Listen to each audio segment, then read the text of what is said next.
Hey guys, Andy here at Generac. Today we'll be showcasing our tri-fuel kit install for the Generac GP2500i and the GP2200i.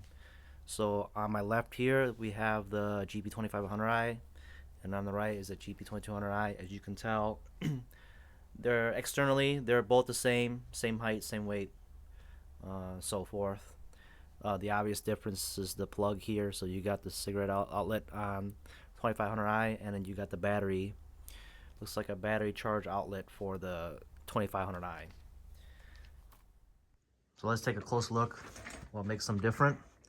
So here's the 2500i, 250 watts starting, 2200 watts running, and the GP2200i, 2200 starting, 1700 running. Overall, just looking at the generator exterior, it's the same. Looks like the gas caps are a little bit different. These two swap with each other.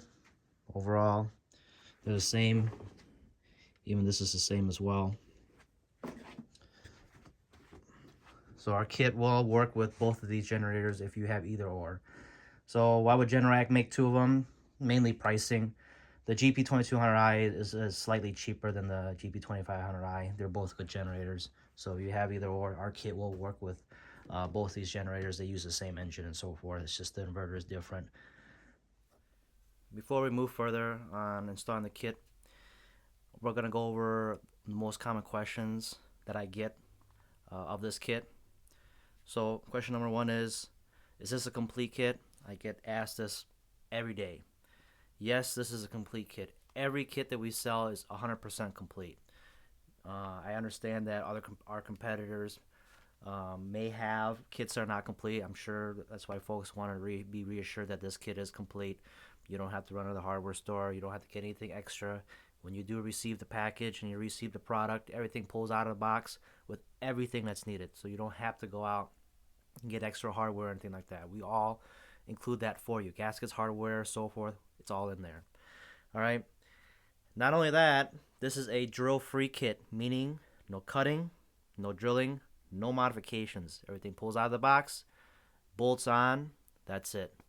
That's one of the most popular requests that we have so far when folks ask us, hey, do you have kits for this and that generator?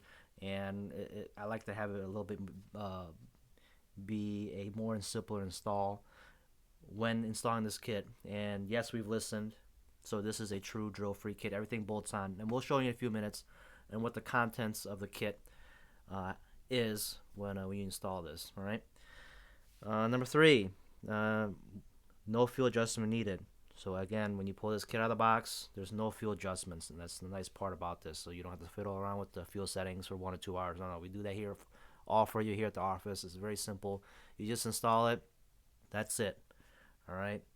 So 100% complete, drill-free kit, and no fuel adjustments. Sounds great, right? And number four, no power loss. We're running on propane. And if anything, very, very little. In my own testings, I haven't had an issue with power loss running my kits. We fine-tuned these very, very well. And if you can go over to our other videos, especially the Predator 3500, you can see in both occasions we ran propane, natural gas, and the power output displayed on the front panel of the Predator generator shows that it still maintains power output when on propane or natural gas. So, okay, number five. I get asked this a lot. I live 5,000 feet above sea level. Is there any fuel adjustments needed for high altitude and so forth? Well, yes, there is, and it only takes 5 minutes to do so. And here's I call this the regulator assembly here. So this is the propane pressure regulator, and that is the demand regulator. Okay. So right here, I call this the high idle adjustment, and folks call this the load block.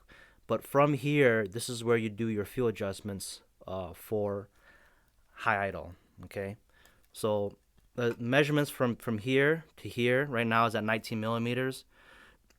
When you're at 5,000 feet above sea level, you want to loosen up this nut here, right, and lower the settings down or tighten the screw clockwise to about 18.75 starting and see how it runs, and then go down to about 18.5 millimeters. If you're at nearing 10,000 feet above sea level, I do have folks that are that high. I wouldn't go any lower than 18 millimeters. If you go lower than that, then you'll starve the generator fuel. So that's the lowest it can go. And I'm sure you're asking, well, what do I use to measure the load block, and how do I set the correct settings for it? So here's your digital caliper. You can get this at Harbor Freight, $10, fairly cheap. So you take this and you do the measurements from here to here. Okay. So from the fitting housing to the top of the screw right there is where you measure your adjustment. Okay. Next common question I get is, how do I set up for natural gas, and if so, where is a propane jet orifice? So here's a fuel adapter. So if you look at the fitting here, if you peer down where the fitting is, you see a little screw inside. You take your Allen key, all right? So there's a hose that slip on. Pop the hose off. Let me get this camera focused here. Sorry about that. Loosen it. Take the screw out. Okay, put that in a safe place. Slip the hose back on and go to your regulator assembly and set the high idle adjustment here at 20 millimeters.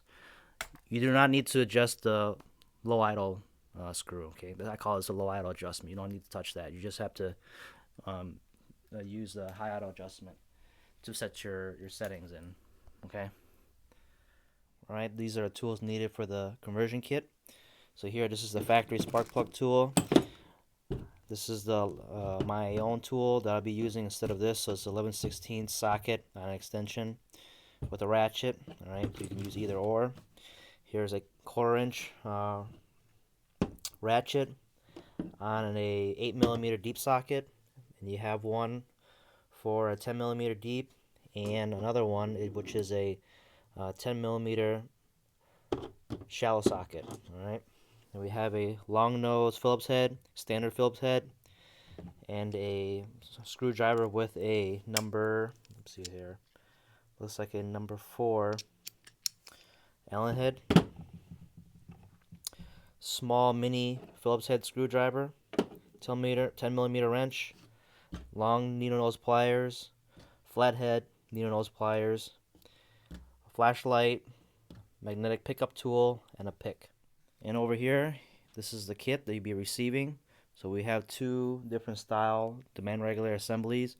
So during checkout, you have 2 options on our website where you can select what connection type the kit you can choose.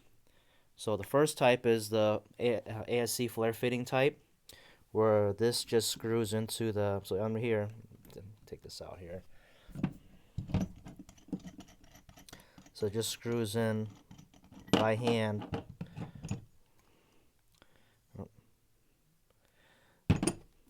into the fitting. Okay, so you obviously have to use a wrench to tighten that. So when you tighten this up, you tighten it by hand, right? These are caps right here, so this comes out obviously, and you tighten it 1/8 of a turn. That's it. So this is the cheapest amongst the kit. So I figured, I know a lot of customers, they don't want to spend too much money on the kit, so this selection here is the cheapest. It's our standard kit. And for those who do want a toolless connection, over here we have a quick connect, and this is the male end and this is the female end, so you can upgrade to that. All right. So, but overall, when you select these kits, the hose assembly side of the kit, it's the same. So here's your hardware, here's the extended studs, gaskets, and so forth. Here's the hose, internal hose, there's a fuel adapter, and this is the optional. Also with the upgraded quick connect, you will have this, which is the kill switch, or the fuel rundown switch, and it allows the generator. So we'll walk over here. All right, the 2 purposes of the switch is to allow the ignition system to still be active when the switch is in the off position. So when this thing is in the off position, not only does it kill the engine, it also kills power to the ignition system. Okay, if it kills power to the ignition system, there's no way for you to run, the alternative fuels.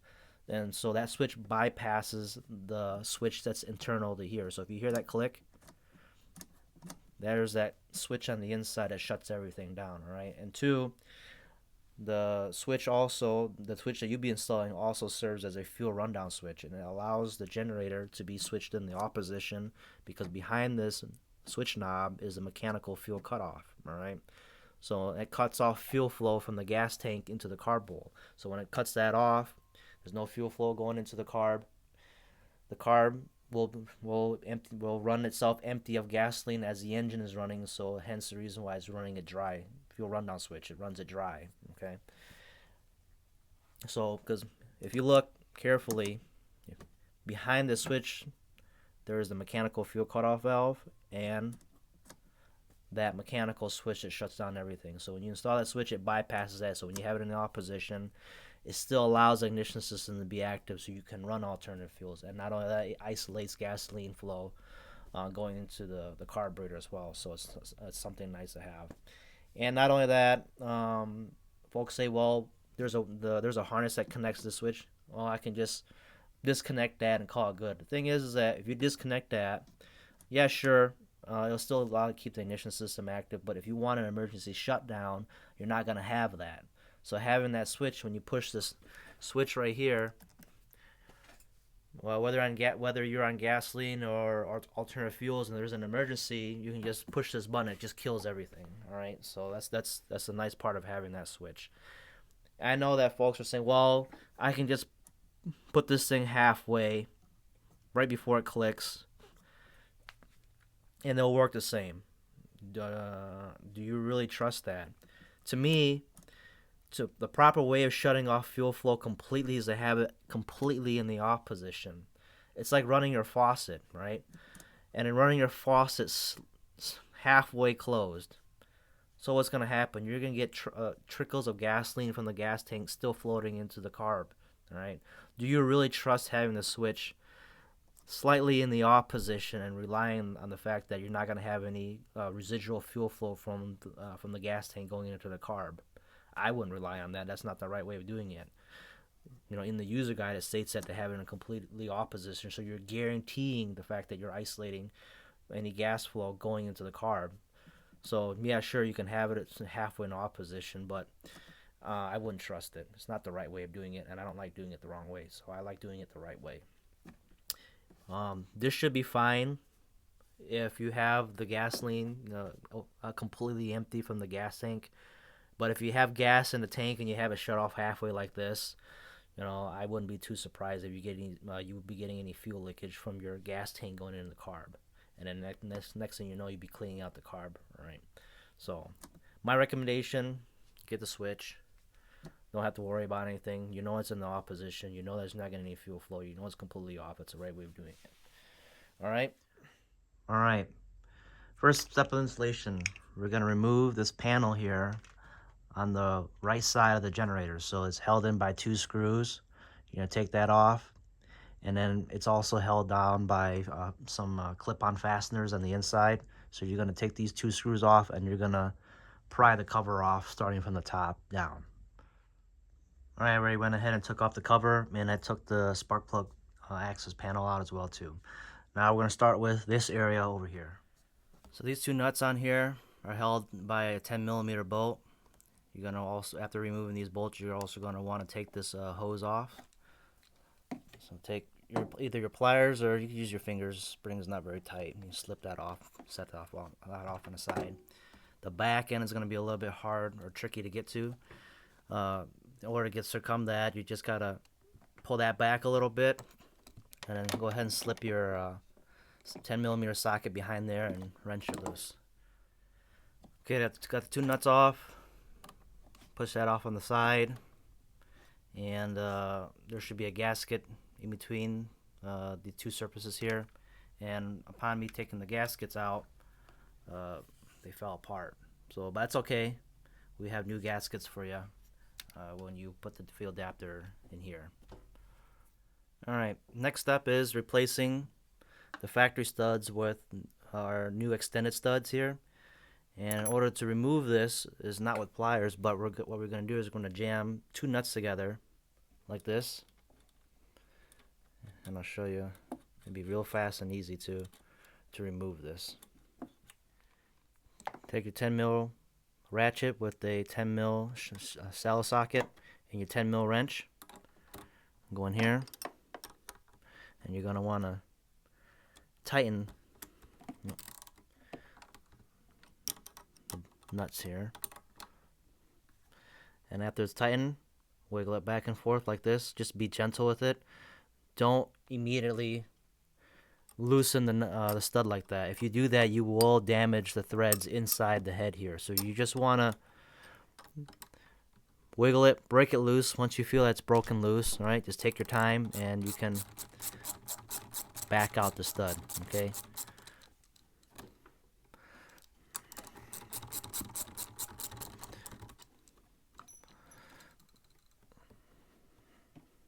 And go ahead and do that on the other side as well. Before we take the second stud out, we're going to want to put new ones in here. Don't touch the carb, or don't move the carb. Try not to move the carb when you install the new stud, because there's a gasket in between the carb and the head of the engine. There's a gasket behind there. If you were to pull everything back, that gasket will fall into the cavity of the generator, okay? You try not to move anything. So if you lose that gasket behind there, if you was to pull this in and out, you might lose that gasket that sits behind there. And what happens is that if you don't check on that, or you don't double check that there's a gasket back there, if you move this, you will induce a vacuum leak once you try to get this thing running, and it's gonna run like crap. So make sure you try not to move the carb when you take out the studs. So put this in finger tight. All right.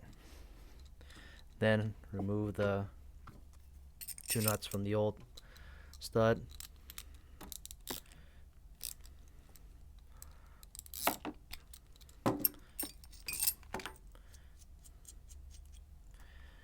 Put this on here. And do the same thing, jam the two nuts together. Okay.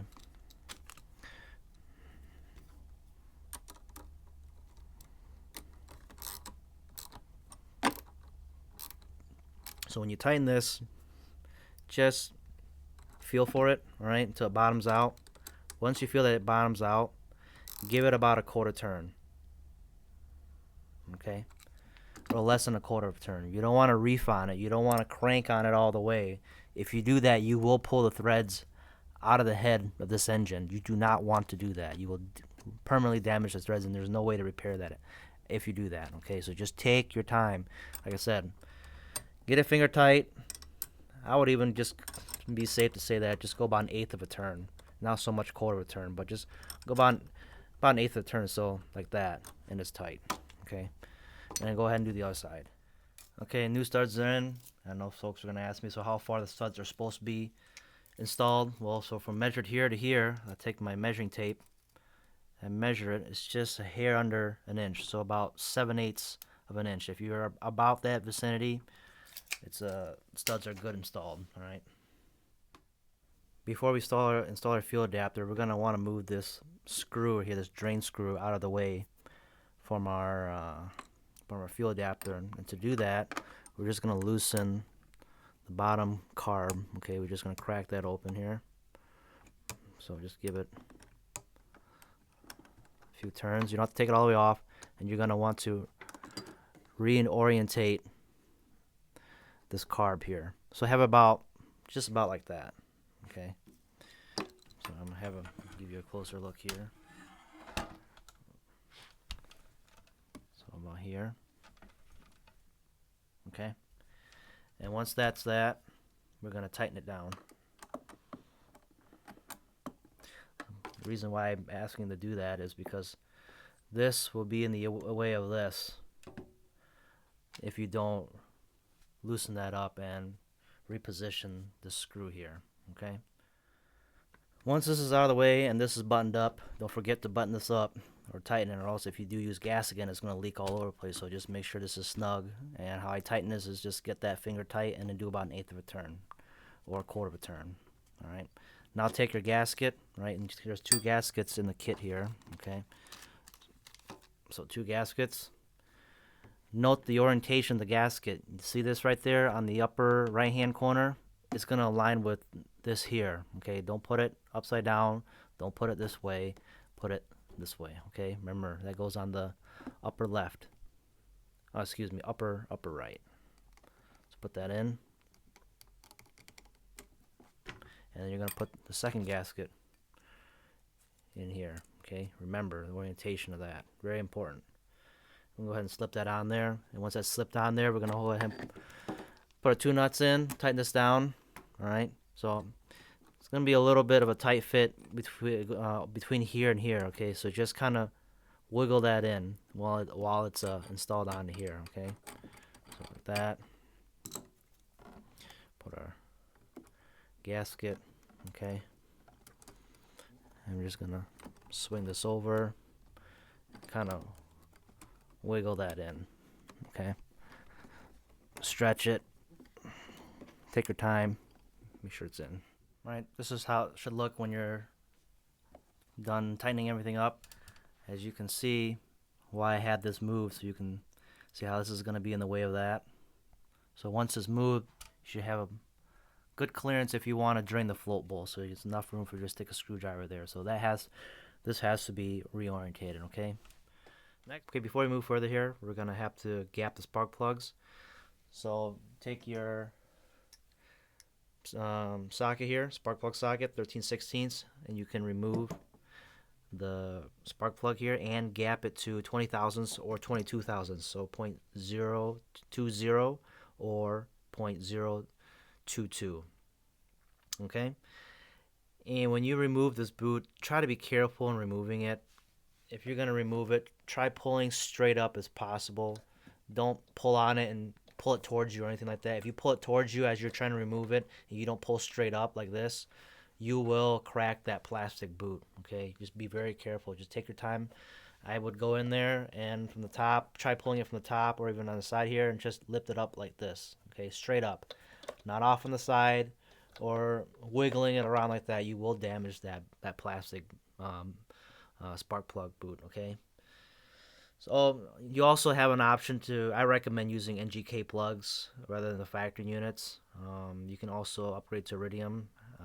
Folks are saying, okay, well, now that we have that cover on right here, so if we have this cover on here, it's going to be a little bit harder to access the spark plug. True, but how many times are you going to be changing the spark plug? Very rarely. So if you don't put a lot of hours on this generator, you're not going to have to worry about disassembling everything to put spark plugs on.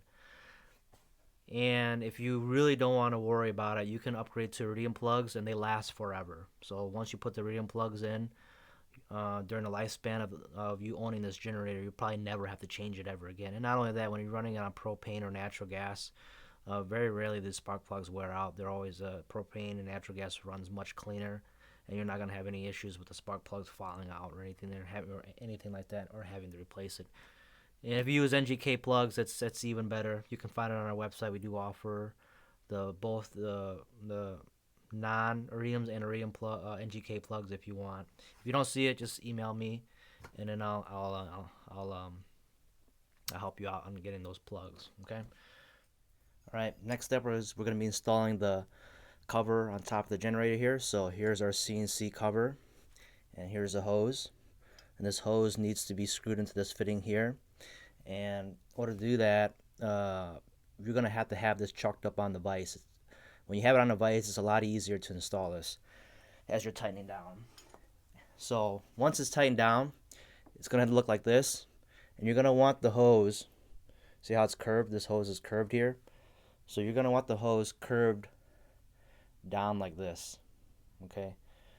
So I know it's kind of hard to see, but if you look right here, you can see how it's curved.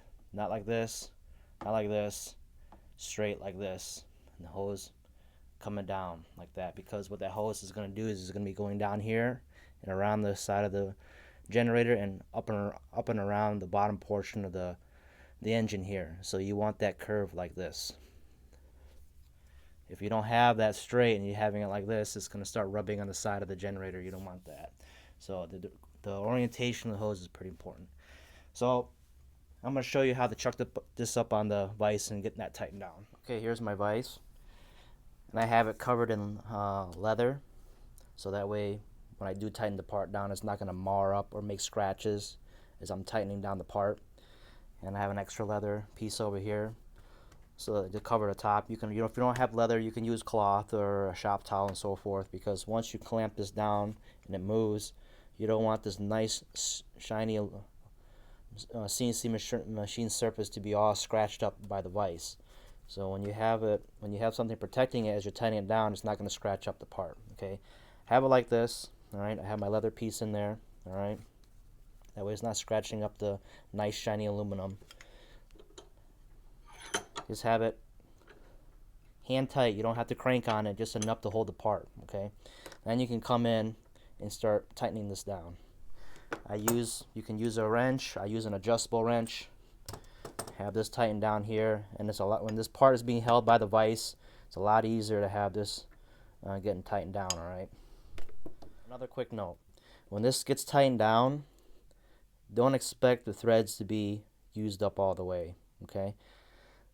This is a taper thread. These are pipe threads and not meant to be screwed down all the way. See how it's tapered a little bit?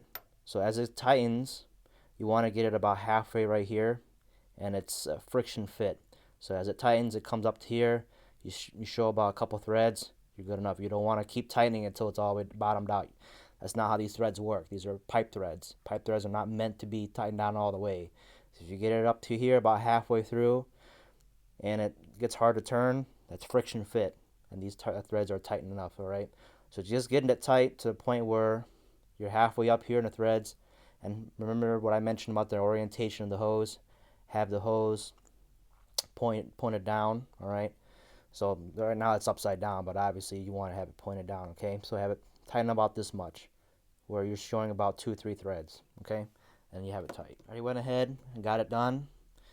Yours will have thread tape on. I use pipe dope on mine, but yours will have the thread tape. And another reason why I have this taken out is because I want to show you that yes, this does swivel. It's meant to swivel. As you install this on the generator and the hose gets screwed onto here, the fitting is going to follow wherever your hose is orientated on the generators. Okay, so let's say you have the propane onto the side of the generator. Okay, perfect. You have the propane tank pointed towards the front of the generator. That's how it's supposed to be. All right, so that way you're putting less strain on the hose, and this fitting follows the hose, which is really nice.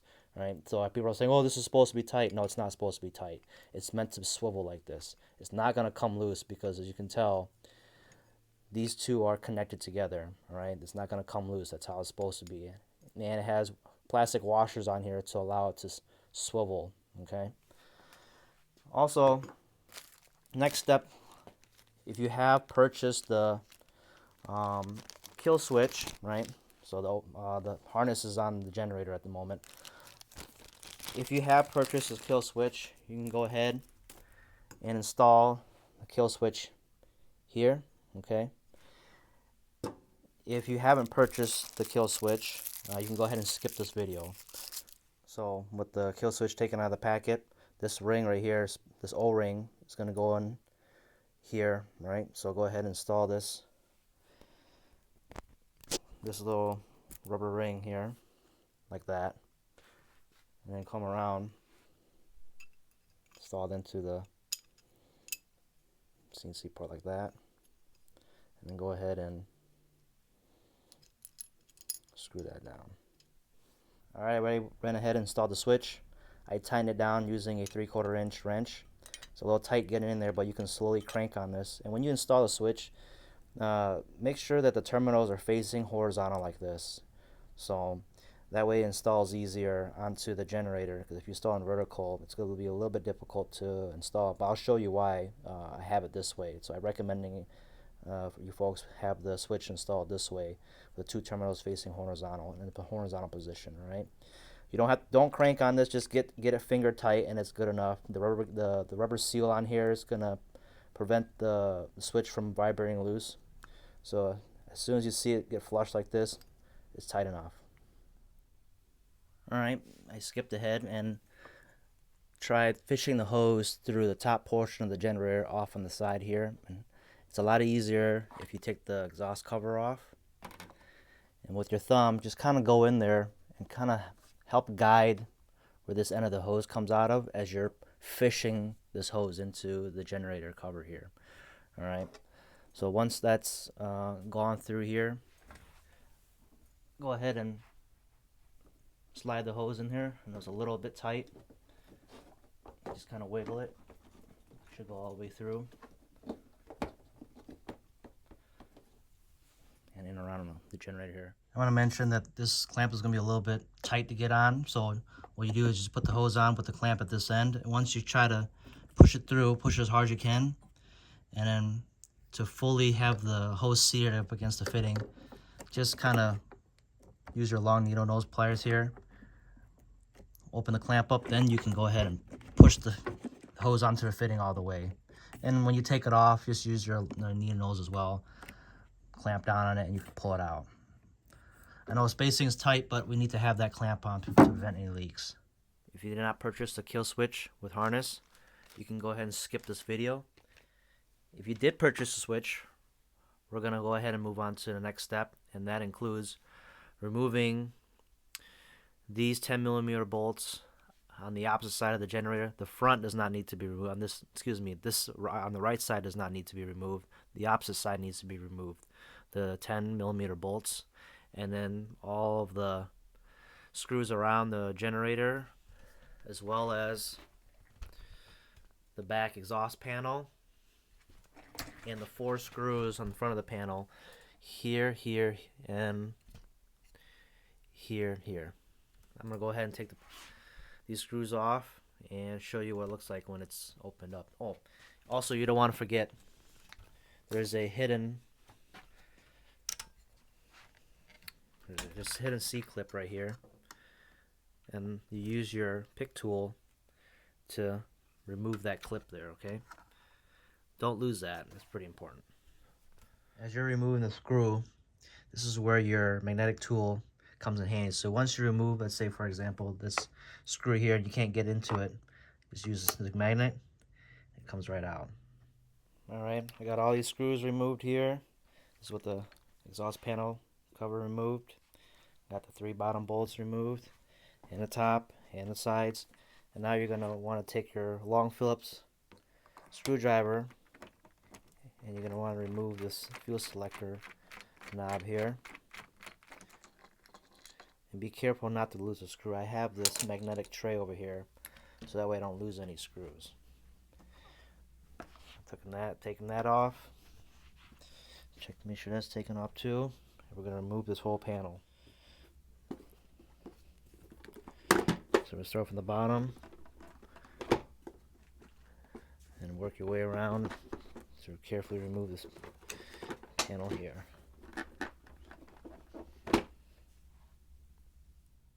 Now that the panel is open, I know that the pole cord is going to be in the way.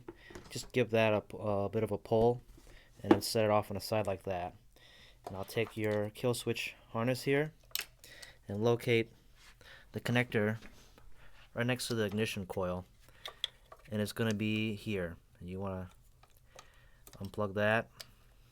There's a little clip here. Push that through, and this harness goes in between the 2 clips. I already went ahead and plugged into the harness. So here's the clip from the engine harness side, and this is the clip from the coil side. I plugged it in between the 2 harnesses. Tuck up the first harness behind the coil like this, and the other one underneath the fuel tank, okay, like that, so everything's out of the way. And coil up the remaining of the harness in between the gas tank and the plastic cover here for the exhaust. It should look like this, okay? Now that the cover is on, we're going to want to put the other half of the portion of the casing back on. And take note of this ear on the gas tank here. It needs to line up with that slot right here. So this slots into that. Okay, so when you put this on, I would start from the top first. Get that gas tank lined up with that ear into that slot, and make sure that this rubber boot here gets lined up here and here. It's a little tricky to do so, but you're just gonna have to massage it in and it should go on. I find that it's best to rock the generator back and forth as you're putting this cover on, the other half of the cover on. As you're doing so, you're allowing the ear to slip into that slot here, and while you're squeezing the handle together and rocking it back and forth, go ahead and just hit the side of the case and it should go in. Also, go ahead and take the gas cap off and make sure that the rubber boot over here is lined up with the slots on the inside here. Okay? So, like this. And then grab the front. Hit the other side, it should go in. And go ahead and put all your screws back. Previously I mentioned something about this exhaust cover, and here's this rubber boot I was mentioning. So when you install this, don't install it from the top first, then bottom, because it won't go in that way. It has to go in. So that tab on the bottom, it slots into this right here. So this goes down first, and as you're putting it in, you got to press down on this boot. Right, then you can, it's hard doing this one-handed, but you see what I'm saying here. It's going to fight you a little bit, but that boot has to be compressed as it's being closed. Okay? Now moving on to the front. When you install this knob back into the generator here, you see how there is three-sided. It has corners, and except for one side it's rounded. So it only goes in one way. I don't know if you can see that, but it's hard to see. So on the top right hand corner is when it's rounded. So you have to line that up like so. Okay, then it'll go in. It only goes in one way. Then take your long nose Phillips screwdriver, tighten the screw on the inside. Finger tight. If it stops a little bit, right, that's when you bottomed out the screw. Then after that, do an 1/8 of a turn. That's it. If you do any more than that, you'll strip out that aluminum screw on the inside, and there's no way to fix it. So take your time and be gentle with it. All right, it doesn't need to be over tightened. It just needs to be tightened enough.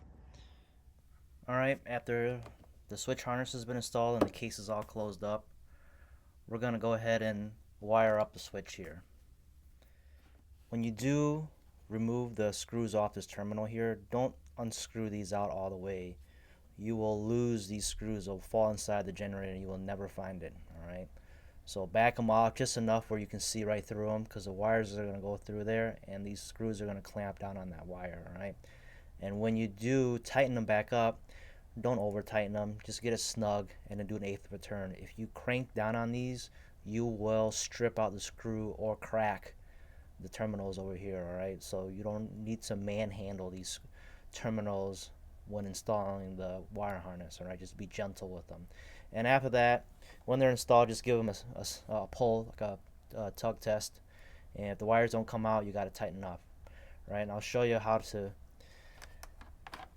where to set these wires. And not only that, you have to be and keep in mind that this bracket will also have to be installed, okay, onto the CNC cover here. So first, just take your bracket here, and this is just for mocking up where the harness is going to sit. So just have that like that.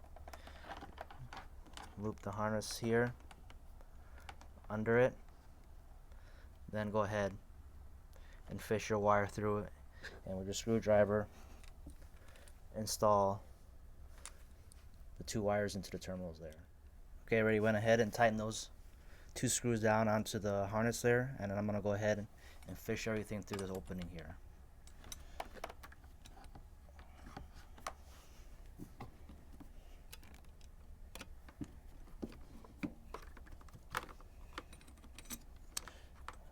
I would keep this loose here like this.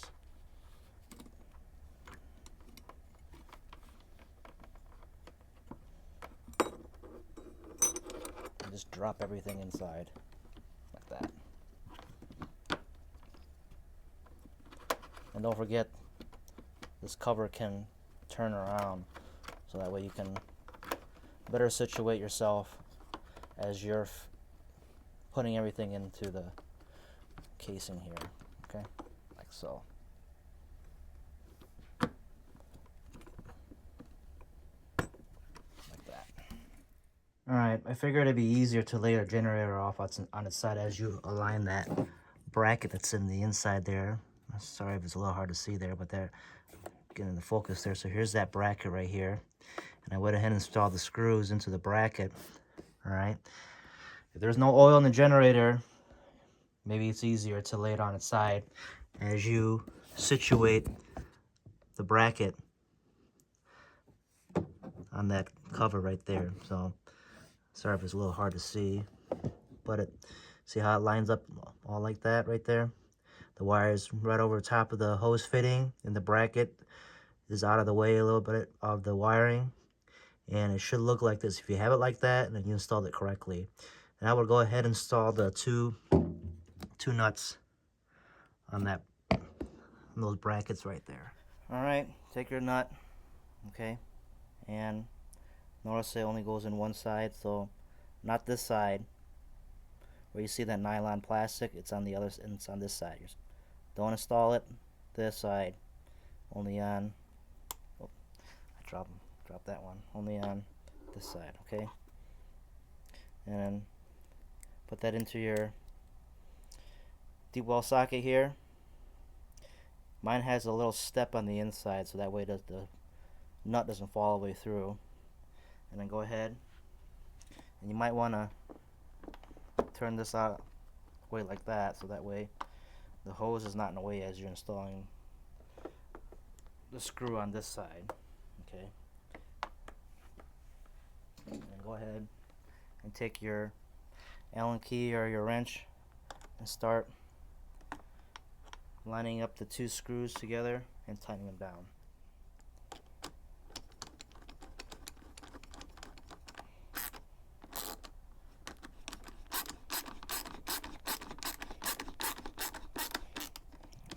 Side in. Go ahead and put the other side in.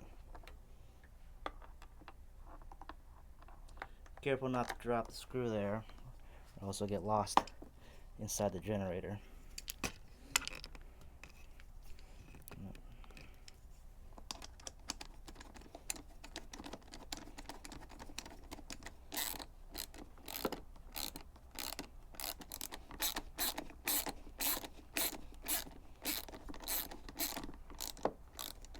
Just get it snug, doesn't have to be super tight, just snug.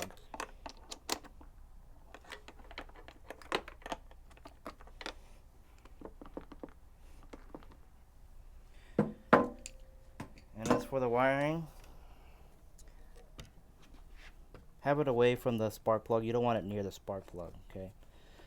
Also start picking up the EMI from the spark plug and may cause some issues. So just tuck the wires, or how I have it like that, around the spark plug, and that should be all. You should be all set. I forgot to mention how this hose is supposed to be routed. So you just notice how the hose is sitting in between the exhaust cover and the casing itself. So have the hose routed like this, have it come around and into the generator casing. So if you have it like that, that's the correct way of routing the hose, where it's least amount of rubbing and the most amount of space where this hose can fit is how I have it like this. Alright, after I had the bracket bolted onto the CNC cover here, have the generator sitting upright again, and then go ahead and install the cover. When you do install this cover, make sure everything's lined up, and don't strip these screws when you're installing them, okay? Alright, now that we finished up the kit, we're going to go over 10 most important operational procedures I should mention when using this generator. Alright, so number 1, empty the gas tank and car before starting on propane or natural gas. If you do not empty the gasoline completely out of the system, if you have run gas on it before, you'll get a rough start or rough idling. So make sure the gasoline is completely empty on the system before you start on alternative fuels. Okay. Number 2, prime the demand regulator 3 times before starting. Alright, so when you prime it 3 times, hold the button down for 1 or 2 seconds, sometimes 3 seconds or more each time that you prime. Okay. Number 3, always start with the eco switch off, choke off, alright, and nothing plugged into the generator. If you do not do that, you will definitely have a hard time starting this generator, and you do have something plugged in and it's drawing a load immediately as the generator gets started, you will actually stress out the inverter. You can possibly damage the inverter unit. You don't want to do that. Alright. Number 4, always warm up the generator, especially when you're using a colder plug. If you decide to use a colder plug on this, do warm up this generator. Now, 1, it's just good practice, and 2, not only that, the plugs needs to be warmed up a little bit, and it will idle a lot better once the generator is warmed up. So always warm up the generator before you use it, right? Number 5, place the blue cap under the demand regulator during use. See that right there? So this demand regulator has to be in its most upright position when operating this kit. There's a diaphragm on the inside, and it's very sensitive. Sensitive to the point where if you actually have it tipped a little bit, it'll actually throw off the fuel flow. So make sure you have that demand regulator sitting upright as much as possible when operating the generator on propane. Okay. Number 6, never place a propane tank directly at the exhaust or pointing at any other heat source. You don't want to have a hot spot on that propane tank. Will everything happen? Probably not. But it's just common sense. You want to operate this thing in a very safe manner, all right? So you want to reduce any kind of liability or any kind of safety issue when using propane. It's just common sense, right? You just operate this in the most safest way possible, all right? Number 7, never place a generator on dirt or grass. So underneath this generator, and there's some venting on the bottom as well too, and also on the sides. That's how the generator breathes. So when you put it in dirt or grass, everything gets sucked up into this case right here. And inside the case will get dirty, dusty, or whatever. It's just not healthy for it. And not only that, cool air gets drawn in to the generator as well. So when you plug everything up, it just causes the generator to warm up internally. All right. So put it on a flat surface like this. If you're gonna have it on your lawn, just put put a piece of plywood out there and have it rest on that, but never in dirt or in grass. And grass is not always guaranteed to be clean either. So having it set out like this, when there's nothing underneath and nothing gets sucked into the generator when it's operating, is much preferred. Okay. Number 8, never run the generator in the rain. It is not waterproof.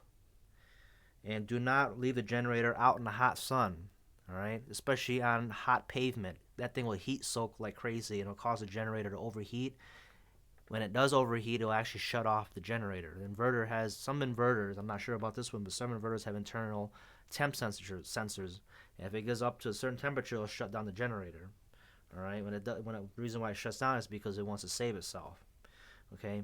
And the thing about it not being waterproof, I'm not sure why most of the folks that I've spoken to or have called me and contacted me and say, hey, why you have this venting on the top, there's water can get inside. Water's not supposed to be anywhere near the generator, let alone having you leaving it outside in the rain. These are not waterproof. There's no IP rating on these generators. Well, yeah, of course it looks like it's sealed, but doesn't mean it's waterproof. Right? There's electrical panels in the front that can get exposed. As soon as it gets shorted, even for a second, the whole generator's junk. Okay, they're not waterproof. If you want to leave it, you can leave it outside. I'm not saying you can't. Put it in a dog shed. You know, man, do a makeshift, shed, or if you can leave it outside, put underneath an umbrella or something that you're gonna shield it from the rain or sun. All right. I'm not saying this to be extremely picky or anything like that. I'm just helping you guys induce longevity in these generators. You want to keep these things for a long time. They're not cheap, so these are an investment. You got to really take care of your investment. All right. Number 9, change oil with an oil extractor and use a magnetic dipstick. All right, and I'll show you that and what it looks like. So here's the oil extractor, and here's the dipstick. So this oil extractor has a tube and a vacuum pump. You stick this tube down the oil fill neck and you siphon out all the used oil. To me, this is the most cleanest and most efficient way of doing an oil change without having to tip over the generator or worrying about used oil pulling up and spilling any oil inside the generator. So this to me has been fairly useful. Not only that, you can use it on any other stuff. You can use it on your lawnmower or whatever. So to me, this is a really good time-saving tool. And I know folks will say, hey, you're just siphoning the oil. What about all that metal shavings at the bottom of the pan in the generator? You're not emptying out the shavings on there. But well, what is this magnetic dipstick for? This will catch all the shavings on the inside of the generator anyway. So why are you worrying about having to completely tip this generator in order to get out every single shavings? This is what it's for. This is supposed to be doing that job for you. All right. So use this and an oil extractor. So I believe the thread pitch on this is from a Honda EU2000. The Honda EU2000 thread pitch is the same as the one that's used in here. So this is a Yamaha clone engine, and I believe it works just the same. So if you go on Amazon, you buy a magnetic oil dipstick, get one that says it's for a Honda EU2000. It should work with this generator. Okay. And number 10, the last one. So when you use natural gas or propane, you really want to shut it off at the fuel source, meaning that this thing's running, you shut it down right there, the knob in that propane tank. If you shut it down here, the generator will siphon all the fuel out of the regulator system and so forth, and it'll run itself dry. Same thing with natural gas. You can shut it off at the outlet if you have natural gas hooked up at the house, and that's a proper way of doing it. All right, 2 things I want to go over. First, when you prime the demand regulator, you're supposed to hear a hiss coming from the regulator itself. Okay, so when you hit the button 3 times, 2 or 3 seconds each time that you press the button, you're supposed to hear a hiss.